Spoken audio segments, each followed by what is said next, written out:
natin, i-invest na natin sa Panginoon. Diba? Pag may naligtas na kaluluwa yan, nasa langit na yung kayamanan mo. Okay, so actually, our preaching this morning is the continuation of our preaching last Sunday. At alam nyo, maganda na ma-realize natin bakit kailangan natin ng simbahan na katulad nito. Amen? Ang bawat pamilya natin. Let's go to Ephesians chapter 6. Ephesians chapter 6. So again, gusto kong paalala sa inyo mga kapatid, ang tema ng ating pag-uusapan ay bakit kailangan ng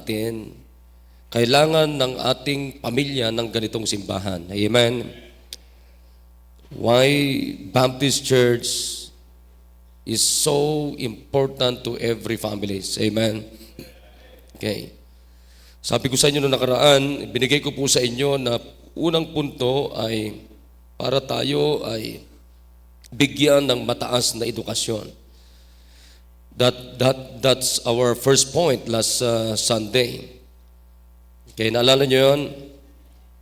Naalala nyo yun? Bakit kailangan natin ng ganitong simbahan? Upang ang bawat pamilya natin ay bigyan tayo ng highest education. And what is the highest education? Bible education. Bible education. Alright? So let's go to Ephesians. Ako na lang po magbabasa habang sinusundan ninyo. Verse number 1. Kaya sabi diyan, children, obey your parents in the Lord, for this is right. Honor thy father and mother, which is the first commandment with promise, that it may be well with thee, and thou mayest live long on the earth. And ye fathers, provoke not your children to wrath, but bring them up in the nurture and admonition of the Lord. Ganda nito. So tayo manalangin. Dakilang Diyos, kami po ay lumalapit po sa inyo ngayon pong umaga. Thank you sa presensya ng bawat isa and most especially your presence. Ngayong pong umaga, hindi ko po alam bakit andito yung iba. Maaaring hindi po, I believe, oh God, hindi po pare-parehas ang intention. Subalit, dalain ko po na ipakita nyo po ngayong pong umaga na ang ganitong klaseng simbahan, which is your church, oh God, that you established back during your earthly ministry, oh God. So I believe, hindi nyo po itinayo ang simbang ito for nothing but to educate or give the best or the highest education for every family, oh God. Every families. Kaya muli naming makita kung bakit kailangan po namin ang inyong simbahan, Panginoon. Bless nyo po ito. Save nyo po yung pong hindi pa save. At yung pong mga hindi pa naging masunuri sa tubig ng bautismo, sila po mabautismuhan, Panginoon. At sawayin nyo pong kaaway at bigyan nyo po ng wisdom, ganun din pong bawat isa. Ito pong aming dalangin sa pangalan ni Jesus. Amen. Okay, sige, be seated please. Okay, so makinig na maigi. Why we need this church or every family need this church. Okay? So sabi ko sa inyo, ang pinakatungkulin, mga kapatid, pakinggan nyo po ito. Pakinggan nyo, everybody, dito na pong tingin. Okay? Ang Diyos ay nagtayo ng 3 institution. Nakikinig kayo? Huwag niyong kakalimutan ito. The first one is what? Family, okay? The second one is government, amen? And the third institution is the church. Okay, ulitin natin. Ano yung unang itinayo na institution ng Diyos? Family. Number 2, government. Number 3, the church. Now, yung form of government ng government ay iba po sa form of government ng church. Sa atin, dito sa ating bansa, ang tawag po natin dito ay theocratic. Democratic. Nakuha nyo? Anong ibig sabihin ng democratic? Ibig sabihin ay pwedeng pakinggan ang tinig ng gobyerno, ng taong bayan. Nakuha nyo? Nakuha nyo ba mga adult?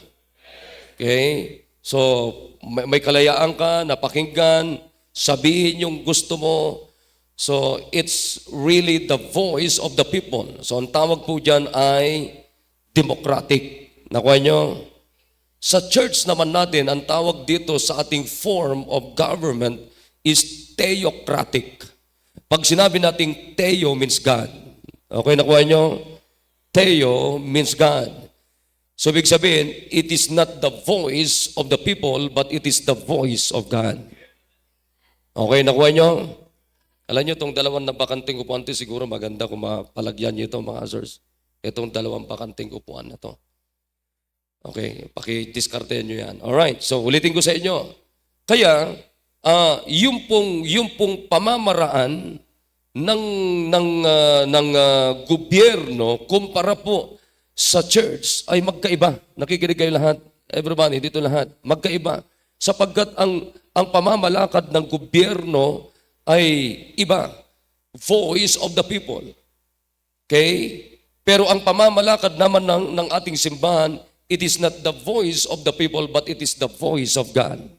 It means theocratic. Ibig sabihin, Diyos, boses ng Diyos ang dapat sundin natin. Hindi boses ng tao. Nakuha nyo? Kaya nga dito sa kaya makikita nyo dito, magkahiwalay po yung estado, magkahiwalay po yung state, mga kapatid. That's why we do not believe naiisa yung pamamaraan ng church at saka sa state. Magkaiba po. Hiniwalay po yan. Kaya nga maging nung panahon ni Kristo, ano sabi niya? Yung kay Cesar ay kay Cesar. Pero yung sa Diyos ay sa Diyos. It means, mga kapatid, pinapakita ni Kristo doon na hiwalay po ang pamamalakad ng gobyerno at saka sa simbahan. Okay, nakukuha niyo ba? Pero, ito ang wag niyong kakalimutan. Okay, ito. Naniniwala tayo, mga kapatid, we believe in the separation of the state and the church, church and the state. Nakikinig? But we do not believe in the separation of the state from God. Okay? Nakuha niyo po? Amen? Hindi po pwedeng ihiwalay ang Diyos sa gobyerno. Hindi po sa church, hindi po pwedeng masabing church yan pagka tao ang nasusunod, kundi Diyos ang nasusunod. Kaya nga theocratic. Naintindihan natin? Theocratic. So, hindi naniniwala tayo na hiwalay ang simbahan sa estado, ngunit hindi po pwedeng ihiwalay ang Diyos sa estado. Okay, naintindihan? So, both of those three institutions, pakinggan nyo na maigi, para maintindihan ninyo, kaya nga hindi po pwede yung rason kayo ng rason. Sasabihin nyo lagi, wala kong oras sa umaga, service sa umaga, wala kong oras sa hapon, wala kong oras sa Wednesday, basta wala kong oras sa simbahan. Hindi po pwede yun eh. Ha? Hindi po pwede. Hindi nyo naiintindihan yung mga itinayo ng Diyos. Okay, ano yung unang tinayo ng Diyos na institution? Alright, pamilya. Alright. So, ang pamilya, ang Diyos ang nagtayo ng pamilya so that bumuo ang Diyos ng gobyerno, kaya nga ang bumubuo ng gobyerno ay bawat pamilya na itinayo ng Diyos. Naintindihan nyo ngayon? Bakit? Kasi ang trabaho ng gobyerno para pangalagaan tayo as far as yung mga pangangailangan natin dito sa lupa is concerned. Naintindihan ninyo? Ngayon, bakit naman po ang Diyos nagtayo ng simbahan? Para naman tayo pangalagaan spiritually at i-educate tayo, mga kapatid, patungkol sa Diyos. Upang pag na-educate tayo sa simbahan, mga kapatid, magiging good citizen tayo ng ating gobyerno. Palagay niyo po, naunawan niyo yun? Kaya nga hindi ko maintindihan pagka lusot kayo ng excuse. Wala kayong panahon sa simbahan. Ngayon, kung wala kang panahon sa simbahan, kapatid, unang-una, sinong nagtayo ng simbahan na sinasabi mong wala kang panahon?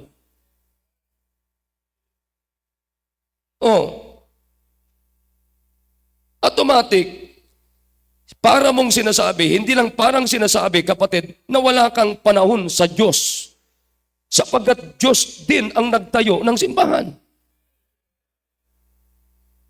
Diyos ang nagtayo sa pamilya, Diyos ang nagtayo sa gobyerno, Diyos ang nagtayo sa simbahan. Hindi po pwedeng magkakakontra ito kundi nagkakasundo sapagkat iisa lamang yung Diyos na nagtayo. Hindi mo rin pwedeng sabihin na hindi mo kailangan ng simbahan sapagkat Diyos ang nagtayo. No, hindi po pwede. Hindi po pwede. Kailangan mo ang simbahan sapagkat dito tayo ini-educate tungkol sa tinatawag na Bible education. Godly education. Because if we will uneducated, mga kapatid, kung tayo ay magiging uneducated sa Biblia, tinan nyo ngayon, problema ka ng bayan. Naintindihan nyo, kapatid? Tinan mo, kung hindi tayo i-educate sa simbahan na katulad nito, mga kapatid, tungkol sa salita ng Diyos, kaya nga, tinan mo, kailan lumabas yung bakla? Kailan lumabas yung tomboy? Nakikinig tayo? Kailan lumabas, mga kapatid, yung mga wag nang paluin yung mga bata? Kailan lumabas yon? Samantalang simulat sa Paul, anong sabi ng Biblia? Panahon pa ni King Solomon, huwag iwalay ang pamalo sa puwitan ng bata.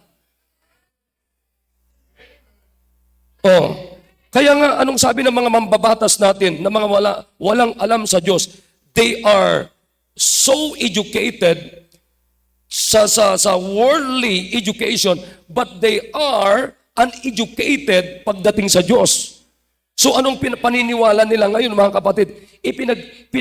Katulad na limbawa, okay, yung wag nang paluin, sabi ko na yon, yung divorce. Alam mo kung anong sabi nila dyan? Yan yung tinatalakay ko sa subject ko Divorce. Tignan nyo. Sabi nila, bakit si Moses gumawa siya ng kautusan o batas na patungkol sa divorce? Yun ang excuses nila Pero alam mo, nirefute ng Panginoon yon. Anong sabi ng Panginoon? Kay Moses yon, gawa ng matitigas ang ulo nyo. Sabi ni Kristo. Pero sabi ni Kristo, simulat sa Paul, walang ganyan. So therefore, mga kapatid, yung divorce, yung annulment, yan ay batas ng tao, hindi batas ng Diyos yan. I hope nagkakaunawan na tayo. Kaya nga napakaganda na may simbahan tayo na ganito. Alam niyo ba bakit? Nai-educate tayo ng tinatawag na highest education. Because the highest education is always Bible education. Kaya nga ito, ulitin ko na naman sa inyo, anong sabi ni Noah Webster, yung nag-publish ng 1828 na English Dictionary. Anong sabi niya? Education is useless without the Bible. Amen? Education is useless without the Bible. The Bible was America's basic textbook in all fields. God's Word contained in the Bible has furnished all necessary rules to direct our conduct. Nakikinig tayo, mga kapatid. Nagtuturo na magandang asal. Katulad yan, nagtuturo sa school. Meron kayong tinatawag na values, di ba? Paano mo tatawaging values yan outside the Bible? Nakikinig ba tayo, mga kapatid? So, kaya nga napaka-importante ito, mga kapatid. Itong pinag-uusapan natin. So, bakit kailangan ng ating mga pamilya ang simbang ito? Number one, para bigyan tayo ng highest education. Amen! Para bigyan tayo ng highest education. Pangalawa, this is my second point. It will educate us good manners. Nakikinig tayo? Anong napapansin natin sa ating pamilya, sa mga schools? Anong napapansin niyo? Give me one. Come on. Ha? Anong napapansin niyo? Ako magbibigay. Anong napapansin natin sa tahanan? Anong napapansin natin sa gobyerno? Anong napapansin natin sa mga private schools? Anong napapansin natin sa mga government schools? Anong napapansin natin sa elementary, doon pa sa ano yung pinakabata pa, ano yon? Kinder. Meron pang isa eh. Ano ba yung nursery? Ang alam ko kasi sa nursery, tama di ba? Ang alam ko yung nursery, marami mga halaman doon. Kala ko patawa yun. Di pala kayo natatawa. Nursery, tapos kinder, ano susunod? Ha? Elementary na, di ba? Elementary, and then high school, ayan, then college na, and then mayor na siya. Tama? Pero anong napapansin nyo na hindi mo na makita? Good manners. Tama? Nakuha nyo mga kapatid? Kaya yung isang tao, kapatid, na lumaki sa isang pamilya na hindi nagturo ng Bible education, paglaki niyan, pag nagtrabaho niyan, pag naging politician na yan, nanakawin niya lahat ng pera ng gobyerno.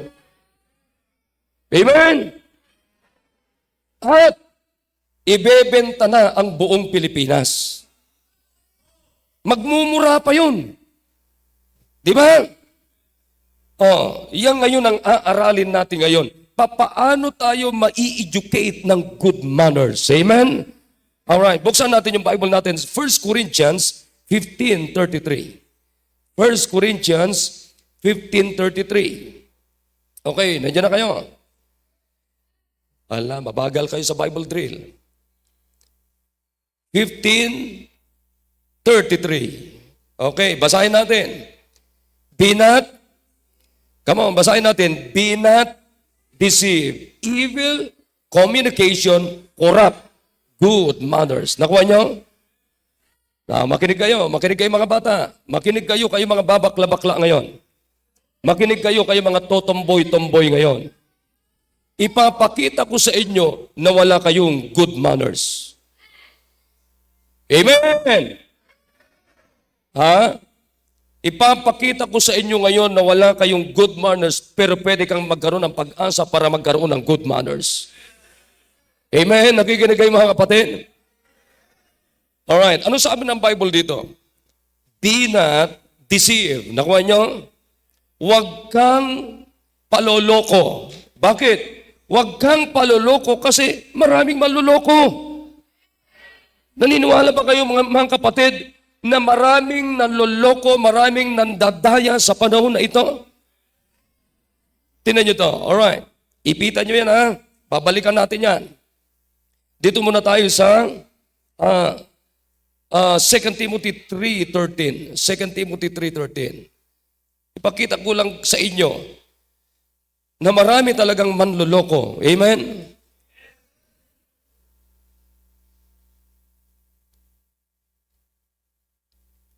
Alright, nandiyan na ba kayo? Ano sabi ng Bible niyan? But evil men and seducers, yan, shall wax worse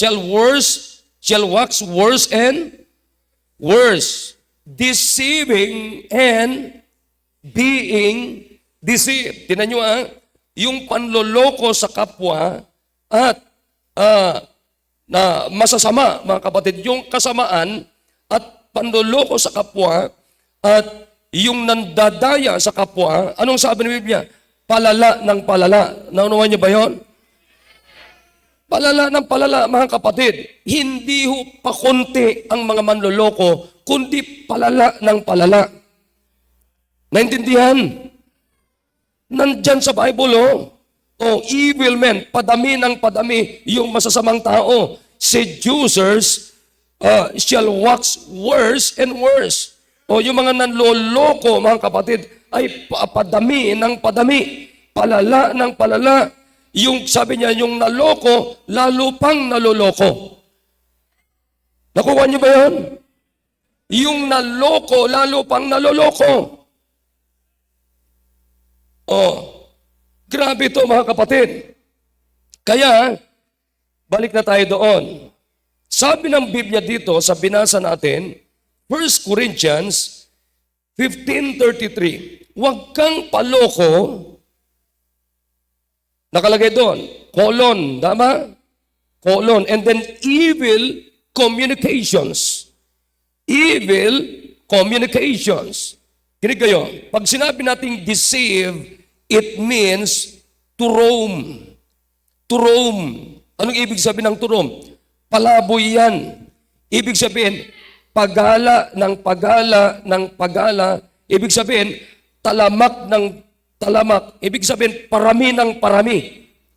Naintindihan? Seduce, wonder, gumagala. Ang panloloko ay gumagala. Go astray. And then, ang kasunod yan, evil communications, plural. Nakuha niyo? Evil. Anong ibig sabihin ng evil dyan? Worthless. Walang kwenta. Injurious. Nakakasama, nakakasakit. Alin yon? Evil communications. Anong ibig sabihin ng communications? Companionship. Companionship. Yung nakakasama mo, makinig kayo. Kaya piliin nyo sino yung kasakasama nyo. Mahalaga yun, mga kapatid. Sabi nga natin, tell me who is your companion or who is your friend, and I will tell you who you are. Nakikinig ba kayo? Piliin nyo yung mga kasakasama nyo. Sabi ng Bible dito, be not deceived, evil communications. Anong ibig sabihin ng communication? Hindi lang yung pananalita, kundi yung kasakasama mo. Amen? Tingnan mo kapatid ha. Tingnan mo ha. Kung sino yung kasakasama mo, di ba nagagaya mo yung the way he talk, di ba? O nagagaya mo yung mga expressions niya, nagagaya mo yung lifestyle niya, nagagaya mo yung forma niya. Pag ang forma niya, geng-geng ka rin. Tiyak magiging gunggong na kayong dalawa. Di ba? Nakikinig kayo mga kapatid. O, kita mo yung pantalon niya. Tignan nyo, kayo mga nagpapantalo na, yung dito ay kasa yung katawan eh. Nakuha niya ba yun? Di ba yan uso-uso ngayon? Di ba? Amen. Oh, maangam pa kayo eh. Uso-uso yan. Kung gaano kalaki yung pantalon sa paa, ganong kalaki. Kasya na yung katawan. Tapos magpapahaba ng buhok yan. Pahaba ng buhok yan. Pag ganun-ganon yan, pag naglalakad yan. Pag ganon-ganon. Oh, magpapahaba ng buhok yan, pakiramdam niya yung mga Korean na artista. Pag ganon-ganon din yan. Di ba? Alam mo, kung ako bibigyan mo lang ang pagkakataon, mas pogi pa itong mga to. Ha?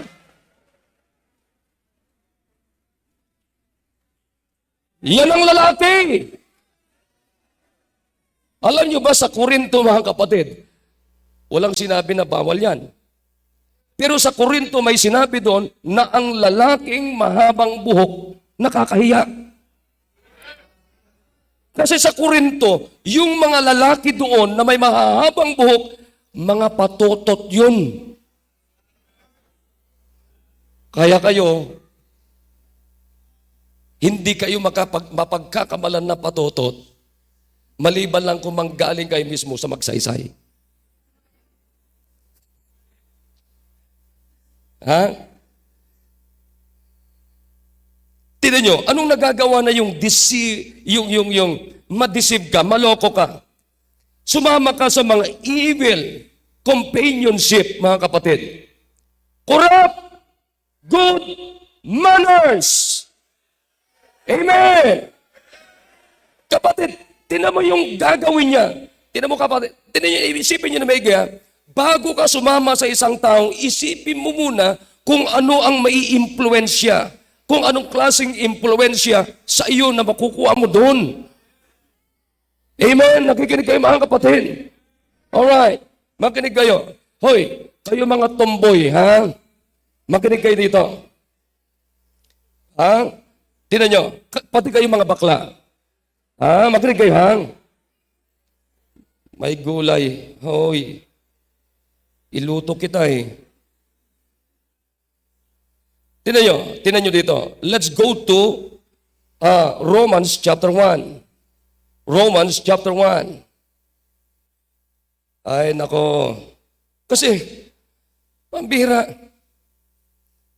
Nakarinig ka na tungkol dyan. Basahin muna natin. Romans chapter 1. Nandiyan na kayo? Hinahanap pa ng Bible student. Tingnan nyo dito. Verse number 26. Tingnan nyo dito. Sabi ng Bible, 25. Who changed the truth of God into a lie. Anong ginagawa ng mga tao? Binabago yung katotohanan mula sa Diyos ng kasinungalingan. Amen. And worship and serve the creature more than the Creator. Nangyayari ba ito? Hindi. Nangyayari. Kaya nga mas believe kayo sa creature kaysa Creator. Mas sinusunod yung creature kaysa Creator. Tama? Mas takot tayo. Makinig kayo mga kapatid. Lagi kong sinasabi dito, kung natatandaan ninyo, huwag kayong matakot sa akin, sa Diyos kayo matakot. Nakuha nyo? Amen? Huwag kayong matakot sa akin. Kapatid, wala akong preaching dito, wala akong pinapangaral sa inyo dito, mga kapatid. Kung meron man na nabitawan ko, humingi ako ng forgiveness sa inyo. Pero kapatid, itong pinakamagandang matutunan natin, huwag kayong matakot sa atin, sa Diyos tayo matakot. Amen? Sapagkat hindi ako Diyos, hindi ka rin Diyos, hindi tayo Diyos, sa Diyos tayo na totoo matakot. Amen? O kaya pag nagsalubong tayo dyan, kapatid na lasing ka, huwag kang magtago sa akin. Magtago ka man sa akin, sa Diyos, hindi ka makapagtago. O kayo mga nandito, baka full-time kayo, choir member na kayo kapatid. Kayo pa rin ay nagbe-vape, naninigarilyo, umiinom ng alak. Makapagtago kayo sa akin, pero sa Diyos, hindi kayo makapagtago. Sasabihin ko sa inyo, huwag kang matakot sa akin, sa Diyos ka matakot.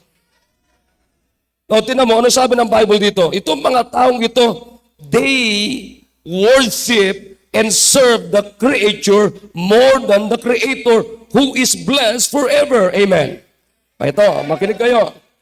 For this cause, God gave them up into vile affections. Do you understand that? Vile affection. For even there, eto na, for even there, women did change the natural use into that which is against nature. Nakuha nyo? Na itong mga babae ito, sabi niya, hindi na sila gumagawa ng natural. So anong ginagawa nila? Hindi natural. Meaning kapatid, yung abnormal sa babae ang ginagawa nila. Kaya nga kapatid, ang babae, babae. Ang lalaki, lalaki.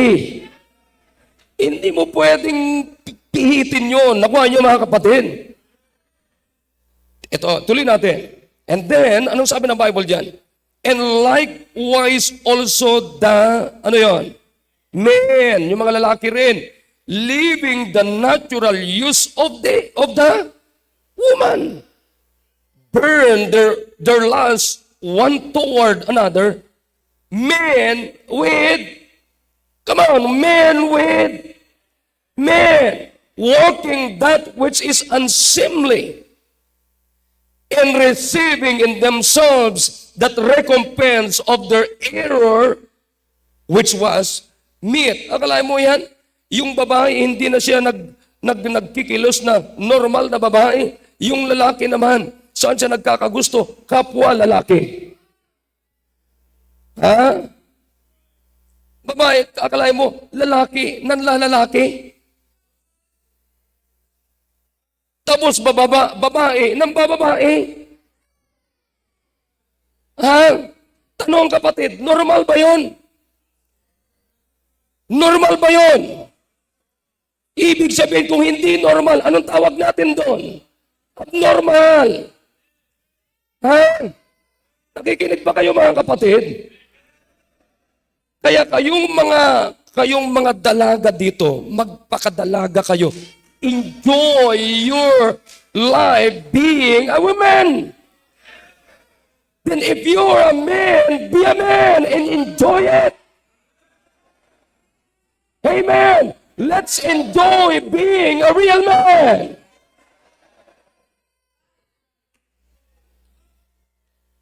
Kaganda-ganda maging lalaki, di ba? Amen. Sinong nagagandahan sa pagiging lalaki? Ha? Mali, nagugwapuhan dapat. Oh, kita nyo? Confused kayo kaagad. Di ba? Kapatid, pag lalaki ka, magpakalalaki ka. Bakit? Hindi nagkamali ang Diyos na ginawa kang lalaki. Sapagkat hindi nagkakamali ang Diyos. Kung ang Diyos ginawa kang lalaki, then be a man. Be a man. You are blessed by God. Blessed ka ng Diyos. Kaya ka ginawa ng Diyos na lalaki, hindi nagkamali ang Diyos, blessed ka ng Diyos, may purpose ang Diyos sa'yo. Hindi, nagkamali yata. Bakit may pakiramdam ako na, pag nakita ko si Kalyas, parang gusto kong,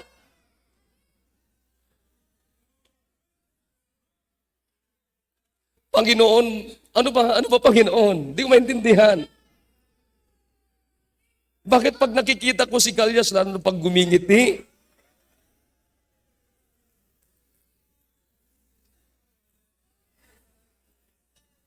Kahit walang dimple si Kalyas talaga.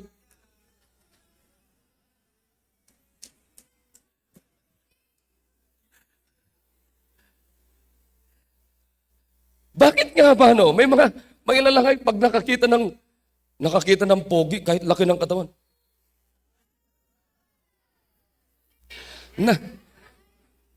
Kahit ang laki-laki ng katawan, pag nakakita ng pogi, nalabas yung dila. Abi, napapakagat ng bibig eh. Abi, meron din mga babae. Pag nakakita ng kapwa babae, abi, na-attract. Nagme-message na ngayon, I love you.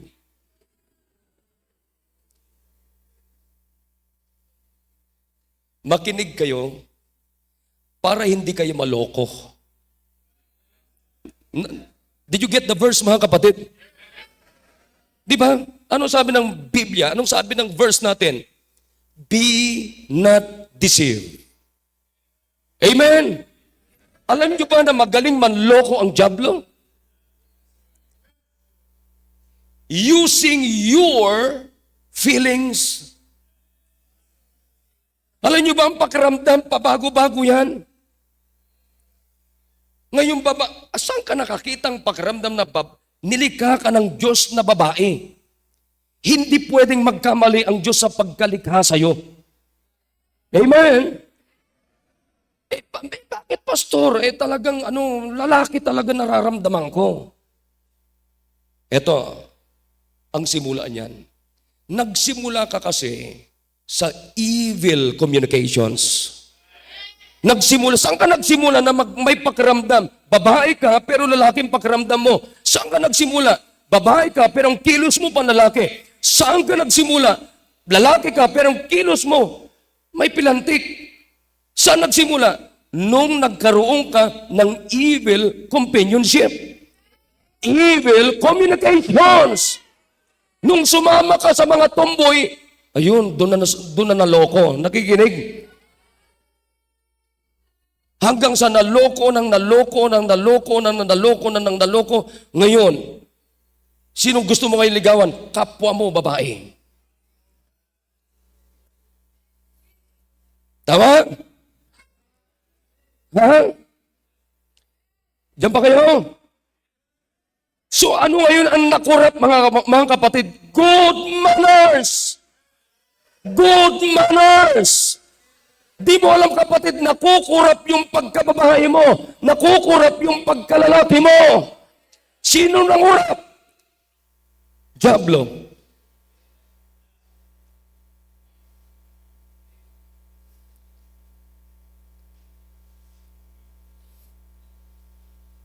Tignan nyo to. Be not deceived, God is not mocked. For whatsoever a man soweth, that shall be also, that shall he also reap. Anong sabi ng Biblia? Huwag tayong paloko. Amen? Hindi mo maloloko ang Diyos. Nakikinig kayo mga kapatid? Huwag kang maloko, huwag kang paloko, kasi hindi mo maloloko ang Diyos. Tingnan mo na maigi. Ginawa ka ng Diyos na lalaki. Sinong gumawa ang Diyos sa'yo na lalaki ka? Sinong gumawa ang Diyos na babae ka? Sige nga, sinong gumawa? Ha? Tatay mo, nanay mo? No, Diyos. Amen. Hindi magkakamali ang Diyos, kapatid. Kung ginawa kang lalaki, ginawa kang babae, kapatid, ano bang kaloko, panloloko, panlililang sa paligid natin, huwag tayong paloloko kasi hindi natin maloko ang Diyos. Naunawan niyo ba? Kaya ngayon mga kapatid, nawawala na yung woman manners. Nawawala na yung tinatawag na manly manners. Akalain mo yan, binabaliktad. Yung manly, nag-aasal, babae. Yung babae, nag-aasal, lalaki. Ano ba? Ha? Nakakabaliw. Ano? Nabuang na. Kaya nga dyan tuloy natin. Dito tayo sa 1 Corinthians 6:9. 1 Corinthians chapter 6, verse number 9. Nandiyan pa ba kayo? Alright. I hope may natututunan tayo. Mga kapatid, hindi nyo matututunan sa school ito. Amen? Ha? Hindi nyo matututunan sa school. Kahit anong school, kapatid. 1 Corinthians chapter 6, verse number 9. Alright. Everybody read. Anong sinasabi dyan, mga kapatid? Sa verse number 9. Know ye not that the unrighteous shall not inherit the kingdom of God? Be not deceived, neither fornicators, nor idolaters, nor adulterers, nor, tigil tayo dyan, effeminate. Alam niyo ba ibig sabihin ng effeminate? Ha? Kilos babae. Lalaking kilos babae. Amen? Effeminate. Very specific yan. And then, ano sabi niya? Nor abusers of themselves with mankind. Alam niyo ba mga kapatid, yung ikaw ay lalaki ka, tapos magkilos babae ka, magkilos lalaki ka, you are abusing God creation. Amen! You are abusing God creation. Kapatid, inaabuso mo yung pagkalikha ng Diyos sa iyo. Kaya nga, hindi yan katanggap-tanggap sa Diyos. Kaya nga sabi ko sa inyo, simulat sa Paul, from the very beginning of creation, kapatid, of mankind, dalawang uri lamang ang nilikha ng Diyos, lalaki at babae. Tunay na lalaki at tunay na babae. Kaya alam nyo, dito ayaw na ayaw ko rito eh. Ayaw na ayaw ko dito yung lalaki ka, tapos ang lagi mong kausap, babae. Ha? Nakikinig kayo. Alam mo, ang lalaki, ay hindi ko makalimutan to kay Pastor Hill. Kung lalaki ka, lagi kang sumama sa kapwa mo lalaki para ma-develop yung leadership mo bilang lalaki. Kasi, tinan nyo, kayo mga lalaki, naku, marami kang matutunan dito, brother. Ha? Tinan mo, pag lalaki ka, sasama ka sa babae, bida ka lagi. Bida ka. Pero makinig ka sa akin, hindi madidevelop yung leadership mo bilang lalaki. So saan ka sasama? Sa lalaki. Amen! Ganun din sa iyo pag babae ka, join the women. Join the ladies. Amen? Doon ka. Hindi ko naman sinasabing kasalanan, lalaki ka. Makipaghalubilo ka sa mga babae. Hindi ko sinasabing kasalanan. Ang sinasabi ko, kapatid, yung mag-ingat tayo ng ating impluensya. Nakuha niyo mga kapatid? Kasi, pag hindi tayo naging maingat, anong sabi ng Biblia mga kapatid? Anong sabi niya? Be not deceived. Evil communications corrupt good manners. Hindi mo namamalayan, yung kasama mo na yan, yung lagi mong kasama, nakukurap na pala yung manners mo. Can you shout amen? Ha?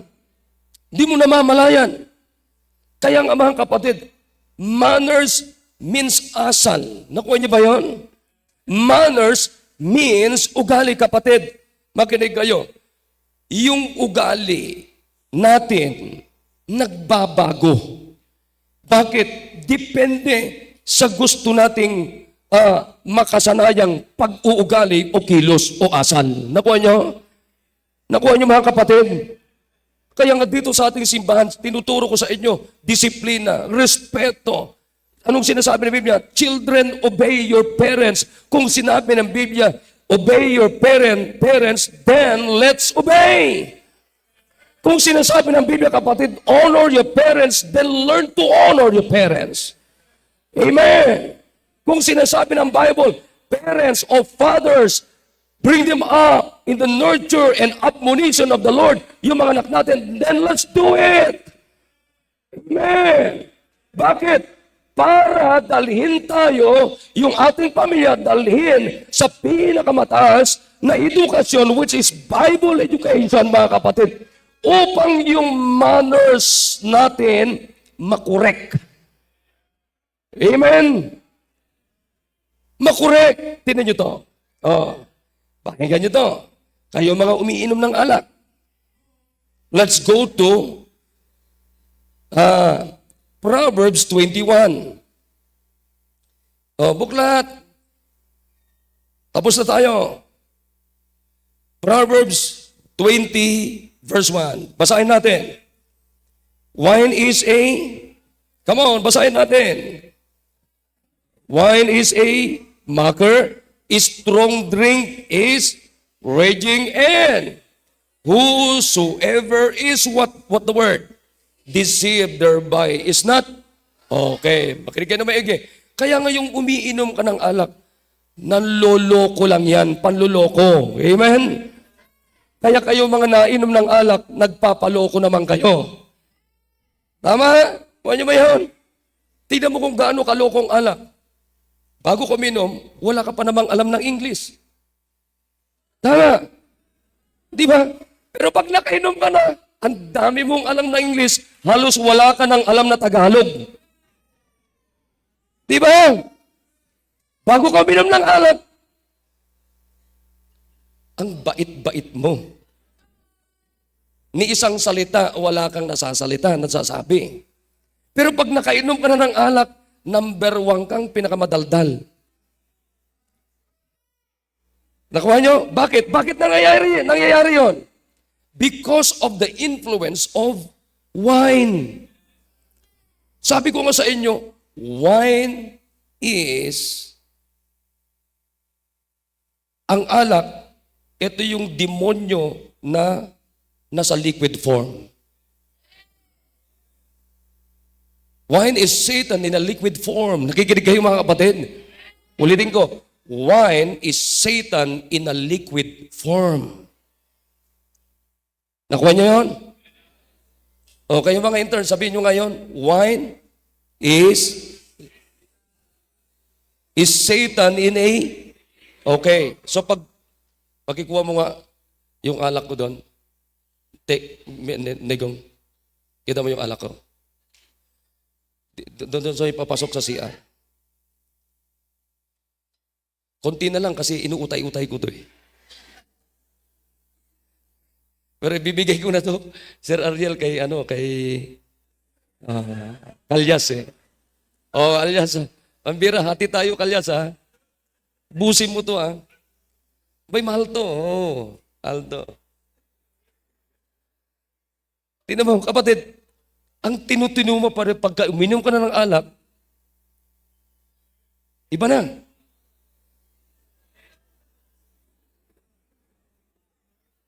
Totoo to. Si Kalyas di siya naniniwala ko.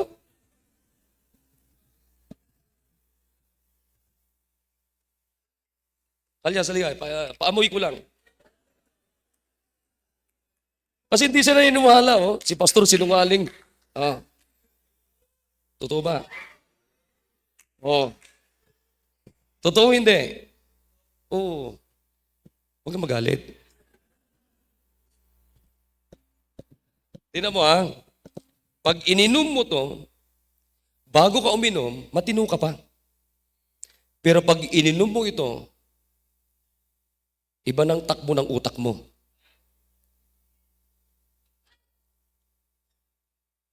Nakuha nyo? Iba ng takbo ng kilos mo. Tama? Iba ng takbo ng asal mo. Nakukuha nyo mga kapatid. Bakit? Ang sabi ko sa inyo, wine is Satan in a liquid form.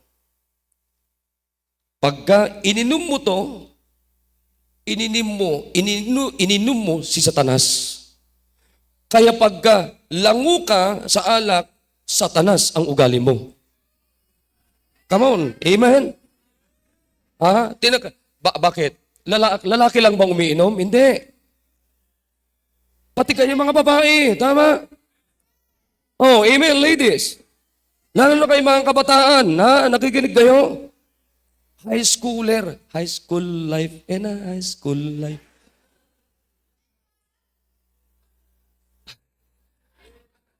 Kanta ba yun? Mukhang kanta ni Sharon Cuneta yun, ha? Ha? Ano ba yun? Ay, naku sasabi. Kaya makita mo, eto na. Ayaw kong patong dito, pulpito ko to eh. Kalyas, sa'yo na to.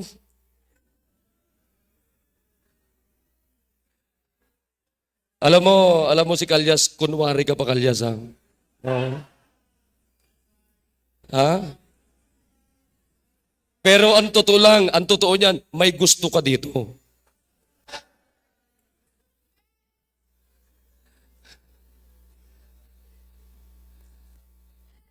Makinig kayo mga kapatid.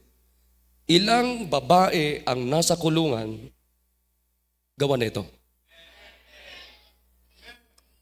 Amen? Ilang mga tatay ang nasa kulungan gawa nito? Ilang mga nanay ang nasa kulungan gawa nito? Hey, amen? Ilang mga pamilya nawasak gawa nito? Ilang mga kabataan na hindi na nag-aaral, mga kapatid, gawa nito. Marami nang naloko ng alak. Akala nyo nagbibiro. Akala nyo sumisigaw ako dito na walang kwenta. Kapatid, punta ka ng kulungan. Punta ka ng sementeryo. Ilan lang kaligibing dyan sa sementeryo sa baba natin, dito sa kabila, doon sa kabila. Gawa ng alak na ito. Ilang nag-aral sa UC na hindi na nakatapos sa criminology, gawa na ito. Hirap na hirap yung magulang magtanim ng repolyo, magtanim ng patatas. Akala yung anak pumapasok, kapatid. Nung graduation, kasi may kapitbahay. Yung anak niya na nag-aaral, akala niya mag-graduate yung anak niya. Yung pala saan nag-graduate, inuman. Sige, dito ka humingi kay Johnny Walker ng diploma mo. Di ba? Sabi mo kay Johnny Walker, pahingin ng diploma ko. Alam mo kung anong gagawin sa ni Johnny Walker? Yayayain ka maglakad. Nang maglakad, nang maglakad. Bakit Johnny Walker? Ha? Naku, sasabihin ko sa inyo, marami nang naloko dito. Marami nang nasira ang kalusugan sa vape. Hey, kayo mga nagbe-vape pa! Choir member na kayo, baka full-time pa kayo. Manggagawa kayo ng Panginoon. O kapatid, kahit hindi ka manggagawa ng Diyos, ano naman ang nakakatuwa? Pag ganun mong usok, tama. Panloloko rin yan, sigarilyo, alak, sugal, vape, lahat kapatid, tomboy, bakla, kabaklahan, katomboyan, lahat niyan panloloko and it will corrupt good manners.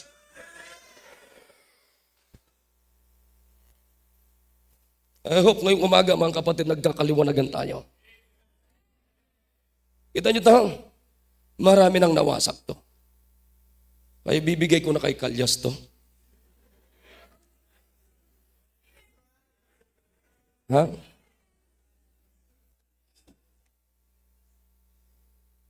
Naku, sasabihin ko sa inyo.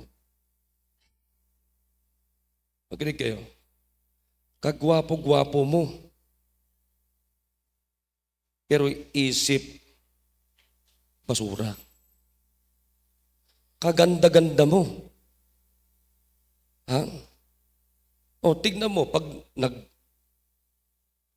nag-asal babae ka talaga ayon sa pagkalika ng Diyos sa'yo, blessing ka. Nakikinig kayo? Nakikinig kayo? Blessing ka. O, kung lalaki ka, mag-asal lalaki ka, ayon sa pagkalika ng Diyos sa'yo, blessing ka sa pamilya mo. Amen? Kaya ngayon, kapatid, iyan ang sinasabi ko sa inyo. Kaya kailangan natin ng simbang ito para aralan tayo, i-educate tayo ng good manners. Kasi yung good manners natin, nakukurap yun.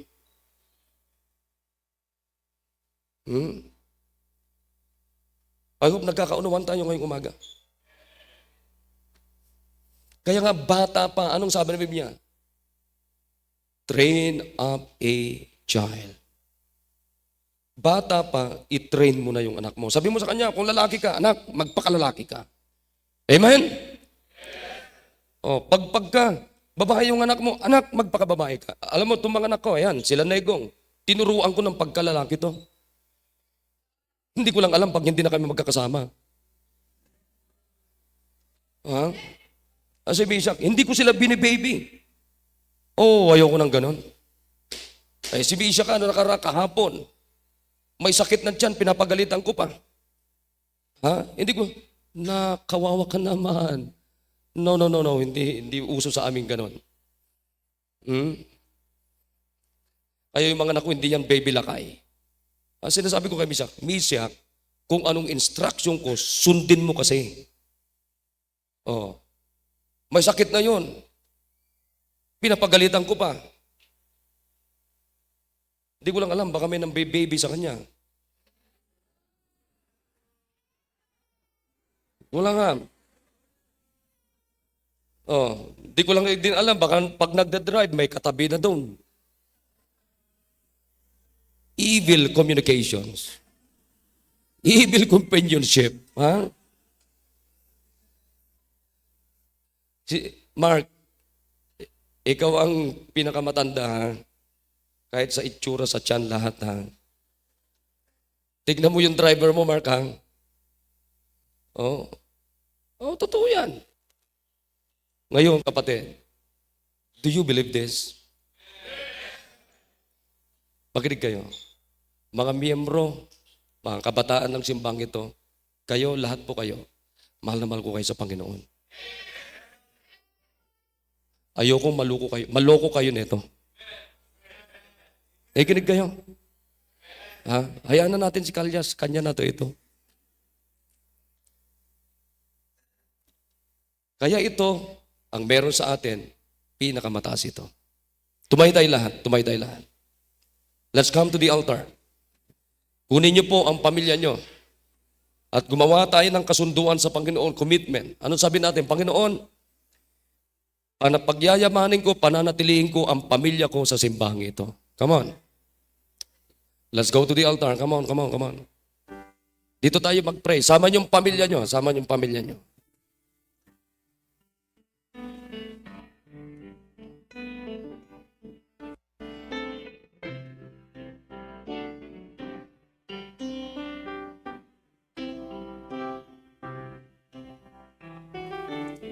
Come on, come on, come on. Everybody kneel down. Wala nakatayo.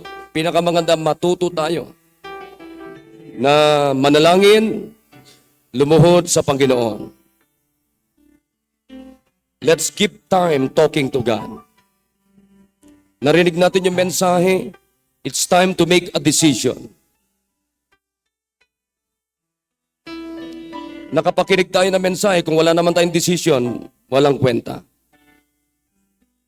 Nakapakinig tayo ng mensahe ng Panginoon, what's your decision? Make a decision. Make a commitment. Sabi natin, Panginoon, hindi ko bibigyan ng puwang ang masasamang impluensya sa buhay ko.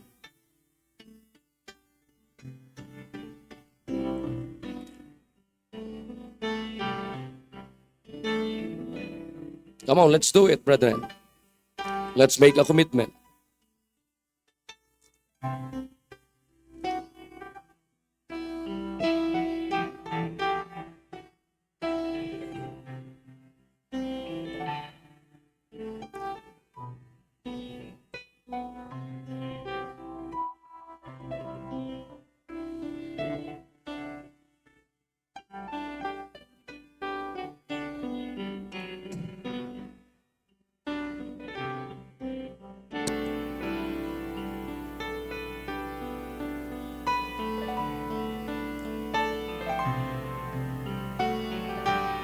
Dakilang Diyos na makapangyarihan po sa lahat.